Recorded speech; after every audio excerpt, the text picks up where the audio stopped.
Hello mga kabahag! Kamusta po kayo dyan? Sana lahat kayo ay okay. Today ay nagluto tayo ng smoky uluhan in coconut milk.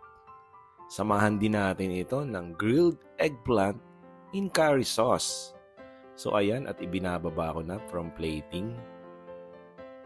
Simutin natin yung katas. Ito yung masarap isawsaw dito sa steam rice. At ito naman yung version ko ng chicken curry.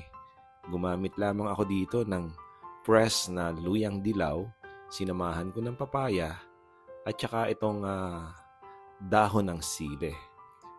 So ayan, tapos na nga kami magluto today at ito, kakainin namin. So boodle fight ang style na gagawin namin tatlo ngayon. So kasama ko dito si Allen at siyempre yung aking dancer kagabi, si Titong Totong.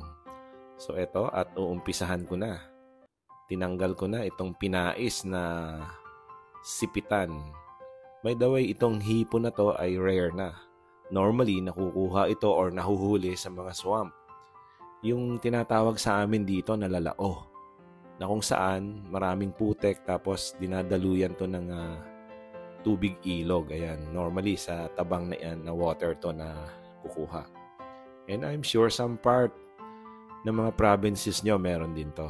So medyo mahaba ang proseso na ginawa ko rito. At panoorin nyo na lamang doon sa vlog ko na smoky uluhan in coconut milk. Andon yung mahabang proseso at pwedeng-pwede nyong gayahin. So eto, at balikan na natin itong ating boodle fight.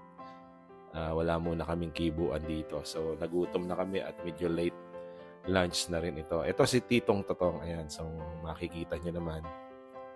Hindi gaanong malakas kumain to. So ayan, kaya siya yung naiwan dito sa aming hapagkainan.